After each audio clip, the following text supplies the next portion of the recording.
हुसैन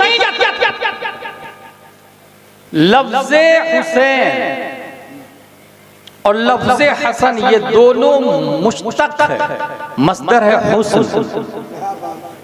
हुसैन भी हुस्न से बना, हसन भी हुस्न से बना।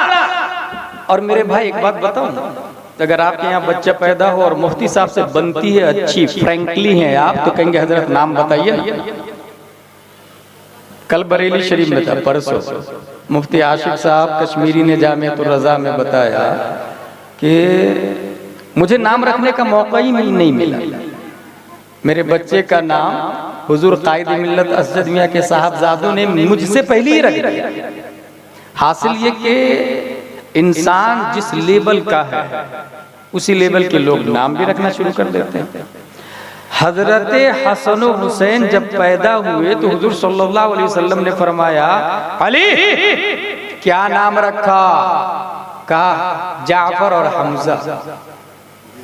जाफर और हमजा अलग अलग रिवायत, एक का नाम जाफर रखा, एक का नाम हमजा, दोनों को एक कर रहा हूं मैं।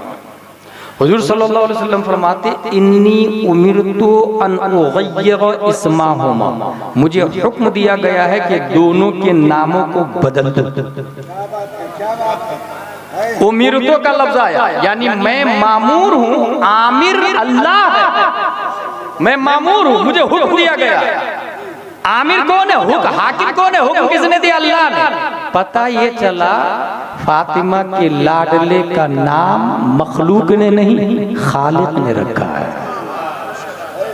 पैदा होते ही मामला आसमानी हो जाता है, इलाही मामला हो जाता है। इसका मतलब यह है कि नाम अल्लाह ने रखा, अब काम भी अल्लाह की मशीयत के मुताबिक होगा।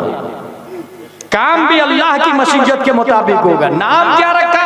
उमिरतु अन उगय्यिर इस्माहुमा, मुझे हुक्म दिया गया नाम बदल दो। क्या नाम रखेंगे या रसूल अल्लाह? का हसन और हुसैन। सहाबाए किराम के दिमाग में एक क्वेश्चन कि ये नाम कभी सुना नहीं मैंने। 1,24,000 अंबियाए किराम कमोबेश, और हर नबी के सहाबा, हर नबी के गौस अब्दाल औलिया, लेकिन मैंने कभी ये नाम नहीं सुना। तो इसका जवाब आएगा कि रब ने इन दोनों नाम को पर्दे खिफा में रखा था, अपने महबूब की महबूबा के बेटों के। क्या बात है! दोनों नाम को पर्दे खिफा में रखा था, छुपा के। हसन और हुसैन नाम छुपा हुआ था, ये नाम अल्लाह ने रखा था हजरत फातिमा ज़हरा रज़ियल्लाहु ताला अन्हा के दोनों शहजादे के लिए। नाम रखा हसन हुसैन। जब अरब में कोई नाम रखता है तो उसकी मीनिंग उसके अंदर पाई जाती है। अपने बैरिया में क्या होता है, इंसान बहुत बड़ा कमीना है, नाम रहता है शरीफ। काम करता है जूता चप्पल का, नाम रहता है शहजादा। तो नाम की मीनिंग अपने यहाँ कोई जरूरी नहीं। ऐसे भी अल आलमिया तुज़िलुल वसफिय्या, वसफियत को जाहिल कर देता है। लेकिन अल्लाह ने नाम रखा है तो उसकी मीनिंग तो आएगी ना उसके अंदर। कुरान का नाम कुरान इसलिए कि उसका काम है मिलना मिलाना। रमजान का नाम रमजान इसलिए कि उसका काम है गुनाहों को जलाना। तो हसन और हुसैन मुश्तक है, इसका मतलब है हसीन, हुस्न वाला। जब हुस्न वाला है और अल्लाह ने नाम रखा है तो हुस्न तो होगा ना। और नाम जन्नत का है तो जन्नत में भी हुस्न होना चाहिए। और हसन और हुसैन दुनिया में पैदा हुए तो दुनिया में भी हुस्न होना चाहिए। इसलिए दोनों जगह का हुस्न दिखाता हूं मैं। सबसे पहले दुनियावी हुस्न, प्यारे मुस्तफा सल्लल्लाहु अलैहि वसल्लम फरमाते, हुमा रैहानताय मिन दुनिया, हसन और हुसैन ये मेरे गुलशने दुनिया के दो फूल हैं। गुलशने दुनिया के दो फूल हैं। अब बात समझ में आई। हुजूर सल्लल्लाहु अलैहि वसल्लम ने फूल का लफ्ज इस्तेमाल किया। आपने फूल का झाड़ नहीं कहा, पौधा नहीं कहा, दरख्त नहीं कहा, क्योंकि दरख्त में हर वक्त फूल नहीं आया करता है। मौसम बहार में फूल आता है, वक्त मुतअय्यन होता है। इसलिए नबी ने डायरेक्ट फूल कहा ताकि दुनिया ये समझ जाए मेरे हसन हसन हुसैन पैदा होने के बाद से लेकर मरते दम तक नहीं, बल्कि कयामत तक फूल है फूल, गुलशने दुनिया के दो फूल है। अब ये लफ्ज दुनिया में वायरल होता है क्योंकि नबी का सेंटेंस है, नबी का जुमला है, और नबी का जुमला दुनिया के अंदर जब वायरल हुआ तो दुनिया में फिरक़े बातिला भी है, फिरक़े हक़्क़ा भी है। हम सुन्नी मुसलमान आंख बंद करके तस्लीम कर लेंगे कि हसन हुसैन फूल है, लेकिन दुनिया में वहाबी भी रहते हैं ना, देवबंदी भी रहते हैं ना, दुनिया में राफजी, दहरिया, जबरिया, पादरिया, नेचरिया, कादियानिया, फिरक़े बातिला वाले भी है। वो कैसे मानेंगे कि हसन हुसैन फूल है? वो इस जुमले के बारे में ये कहेंगे नबी ने हकीकतन नहीं मजाजन कहा है। ये मजाजन क्या होता है? जैसे अगर आपसे कहा गया कि आप तो शेर है, इसका मतलब ये नहीं कि 4 पाँव निकल गए, दांत बड़े बड़े हो गए, आदमखोर बन चुके हैं आप, बल्कि मतलब यह है कि डेयरिंग शेर की तरह है, बहादुरी शेर की तरह है। यहाँ मजाजन आपको शेर कहा गया है। जैसे हम कहते हैं नदी चलती है, ये हकीकत नहीं मजाज है, क्योंकि नदी नहीं चलती है, पानी चलता है, इसे कहा जाता है मजाज। तो नबी ने जो कहा हसन हुसैन फूल है, ये हकीकत है या मजाज? वहां भी लोग समझ रहे हैं ये मजाज है, लेकिन जब तहकीक की गई तो नबी ने दूसरी जगह इरशाद फरमाया, लोगों मेरे जुमले को और मेरे बेटे लाडले हसन हुसैन को मजाजन फूल न समझना, इन्नी अशुमुहुमा, मैं दोनों को सूंघता रहता हूँ और खुशबू भी आती रहती है। पता ये चला गुलाब भी खुशबू से खाली हो सकता है, मगर हसन हुसैन को नबी सूंघते हैं और नबी ने फूल कहा है। इसी से साबित हुआ कि हसन हुसैन मजाजन फूल नहीं है, बल्कि हकीकतन फूल है। तकबीर, नारे रिसालत, अल्लामा गुलाम जिलानी अज़हरी, नारे तकबीर। बकाए हुस्न अज़ल को हुसैन कहते हैं, गमों के शीश महल को हुसैन कहते हैं। ये कह रहा था करबला से फुरात का पानी, करबला के कवल को हुसैन कहते हैं। जब फूल वाला हो तभी मुज़य्यन और मुरस्सा और हसीन होता है। बाग में फूल न हो तो हुस्न नाकिस है। पत्तियां हैं जरूरी, शाखें जरूरी है, मगर हुस्न तमाम को पहुंचता है फूल आने के बाद। गौस, अब्दाल, अफराद, औताद, उलमा, सुलहा, मोमिनीन, ये सब शजरे इस्लाम की शाखें और पत्तियां हैं। इसके फूल का नाम हसन हुसैन है, हसन हुसैन है। दुनिया के अंदर हुस्न आया, अब जन्नत के अंदर हुस्न। जब नाम अल्लाह ने रखा है तो जन्नत में भी तो माना नाम का पाया जाना चाहिए। जन्नती जन्नत में, जहन्नमी जहन्नम में। जन्नत बोलेगी मौला अंत वअदतनी अन तुज़य्यिननी बिरुकनैनि मिन अरकानी, मौला तूने वादा किया था 2 रुकन से मुझे सजाएगा। जन्नत बोलती है ए अल्लाह तूने वादा किया 2 रुकन से मुझे मुज़य्यन करेगा, मुझे सवारेगा, मुझे आरास्ता पैरास्ता करेगा। तो वो 2 रुकन कहाँ है? रब ने फरमाया अलम उज़य्यिन के बिल हसन वल हुसैन, उस 2 रुकन का नाम हसन हुसैन है। दुनिया में भी हुस्न, आखिरत में भी हुस्न, यजीदियत और हुसैनियत। अगर ये बात आपने समझ ली तो सुने, हर शख्स शाम करबला सुनने के बाद, तारीख़ करबला और जिक्र करबला सुनने के बाद ये महसूस करता है कि अगर मैं करबला में होता तो हुसैन की तरफ होता और इब्ने ज़ियाद को मार डालता, इब्ने साद को मार डालता, यजीद को मार डालता, इमाम हुसैन की तरफ से तलवार लेके करबला में यजीदियों के मुकाबले में जाता।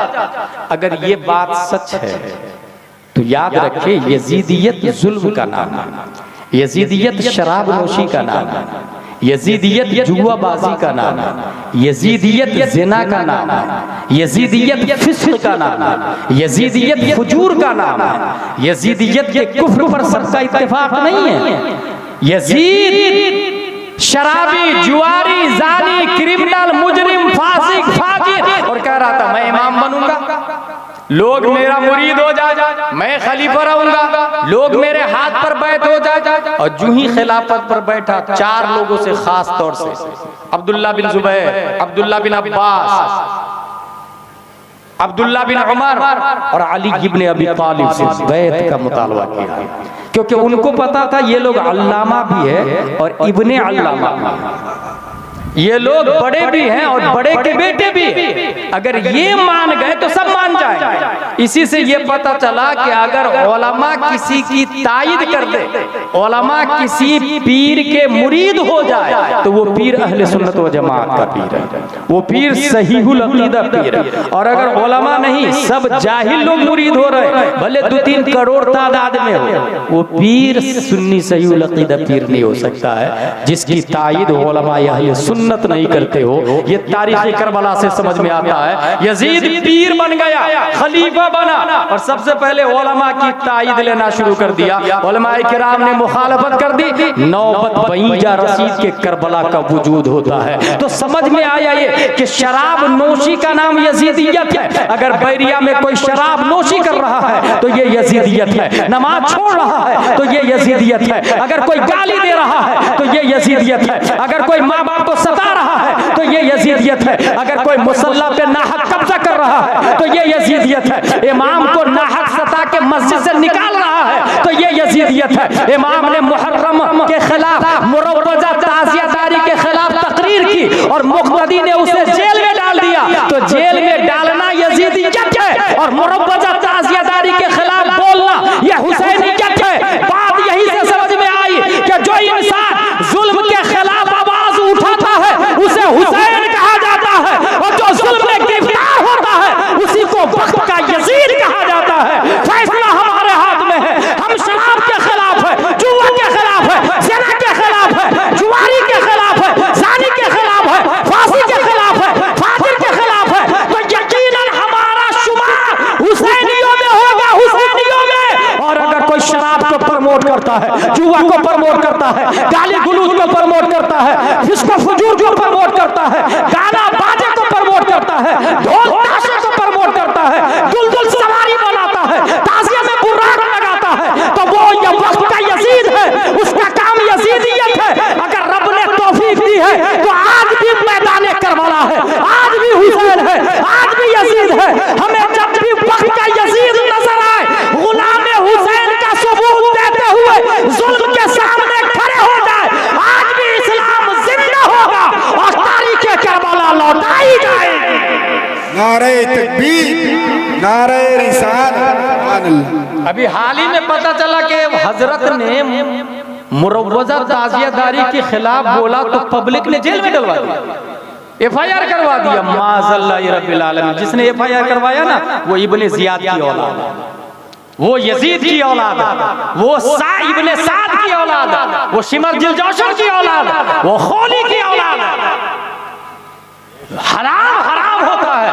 आज भी अगर कोई हराम के खिलाफ बोलता है उसे वक्त का हुसैन कहा जाता है, वक्त का हुसैन। इमाम हुसैन मैदान करबला में है। मुहर्रम की 10 तारीख है, तौहीद और रिसालत के शहदाइयों, तारीख़ करबला में, बल्कि तारीख़ुल खुलफा में अल्लामा जलालुद्दीन सुयूती ने एक बात कोट किया है और वो बात ये है कि हुजूर इमाम हुसैन का सर गवर्नर हाउस में इब्ने ज़ियाद के पास था। ठीक 6 साल के बाद इब्ने ज़ियाद का सर उसी गवर्नर हाउस में मुख्तार बिन उबैद सक़फ़ी के पास था और चंद सालों बाद मुख्तार बिन उबैद सक़फ़ी का सर उसी गवर्नर हाउस में मुसअब बिन जुबैर के पास था और चंद सालों बाद मुसअब बिन जुबैर का सर उसी गवर्नर हाउस में अब्दुल मलिक बिन मरवान के सामने था। किसी ने कहा उससे अब्दुल मलिक से कि ये तारीख है इस गवर्नर हाउस की, उसने मनहूस समझ के छोड़ दिया, दारुल खिलाफा ही बदल लिया उसने। कमा तदीनु तुदान। जिन लोगों ने करबला में इमाम हुसैन को कत्ल किया वो एंजॉय कर रहे थे, लाला खुशी, हम जीत गए, हम जीत गए। मगर तारीख में आया है कि 1,40,000 लोग करबला के बाद मारे गए थे। 1,40,000 लोगों पर अजाब आया था। सवाल यह है कि करबला में हुसैन के मुकाबले में 22,000 लोग थे, मगर 1,40,000 पे अजाब क्यों आया भाई साहब? 1,40,000 पे 22,000 को मर जाना चाहिए ना, मगर 1,40,000 पे अजाब क्यों आया? उसका जवाब यह है कि ये जो बाकी लोग हैं ना, इनको पता था कि इमाम हुसैन मारे जा रहे हैं और ये लोग घर में बैठ के एंजॉय कर रहे थे। इन सबको पता था और तमाशा देख रहे थे। बैरिया में ऐसा तो नहीं हो रहा कि बाजू में जुल्म हो रहा है और हम घर में दरवाजा लगा के एंजॉय कर रहे हैं। अगर बाजू में जुल्म हो रहा है तो अगली बारी हमारी है, अजाब से हम भी नहीं बच सकते। करबला में हुसैन के मुकाबले में सिर्फ 22,000 लोग गए थे, मगर मारे गए थे 1,40,000। अजाब आया था 1,40,000 पर, मुख्तलिफ शक्लों में अजाब आया था। और सबसे बड़ा इंतकाम मुख्तार बिन उबैद सक़फ़ी ने लिया। चुन चुन के करबला में शरीक होने वाले इमाम हुसैन के खिलाफ जो लोग थे उसकी गर्दनें काटी है। एक दिन बैठा हुआ था अपने साथियों से कहता है, कल मैं एक ऐसे आदमी को मारूंगा कि तमाम मोमिनीन भी खुश हो जाएंगे और फरिश्ते भी खुश हो जाएंगे। वहां एक आदमी बैठा हुआ था, वो समझ गया इब्ने साद का नंबर आने वाला है। जाके इब्ने साद को बोला, बेटा अलर्ट हो जा, तेरा नंबर आने वाला है। उसने कहा, मुख्तार बिन उबैद सक़फ़ी से मेरी अच्छी बनती है, मुझे कुछ नहीं करेगा। सुबह का सूरज निकलता है, मुख्तार बिन उबैद सक़फ़ी ने कहा, बुला इब्ने साद को। लोग गए इब्ने साद के पास बुलाने के लिए। उसने अपने बेटे को भेज दिया, कहा जा बोल देना मेरा बाप खलवत नशी हो गया है। खलवत नशी समझते हैं आप? दुनिया का टेंशन छोड़ के घर के अंदर रहना, अल्लाह अल्लाह अल्लाह अल्लाह अल्लाह अल्लाह अल्लाह अल्लाह करना, इबादत करना, रियाजत करना, बाहर नहीं निकलना। बाहर निकलेंगे तो गुनाह होता है, इसलिए अंदर ही पैक रहना। इसको कहते हैं खलवत नशीनी, तन्हाई में रहना। बेटा गया, मुख्तार बिन उबैद ने पूछा, तेरा बाप कहाँ है? का वो खलवत नशी हो गए। अच्छा, करबला जाते समय खलवत नशीनी याद नहीं आई थी? इमाम हुसैन को कत्ल करते समय खलवत याद नहीं आई थी? रोक, यहीं रोक दो। दूसरी जमात को भेजा जाए, इसके बाप को लेके उठा के लोग गए और इसके बाप की गर्दन काट कर लाए। इब्ने साद जो 4,000 फौज लेके करबला में इमाम हुसैन को आया था और लड़ा आखिर तक, पहला तीर चलाने वाला इब्ने साद है। 4,000 फौज लेके आया। मुख्तार बिन उबैद सक़फ़ी आ गया, सर मुख्तार के सामने सर है। उसके बेटे से कहा, इसको पहचानते हो कौन है? कहा, हाँ ये मेरा बाप है और अब इसके बाद जीने में कोई मजा नहीं। मुख्तार ने कहा, तू सच बोलता है, इसके बाद तू जिंदा भी नहीं रहेगा। फिर उसकी गर्दन उतार दी और कहा कि बेटा अली असगर के बदले, बाप इमाम हुसैन के बदले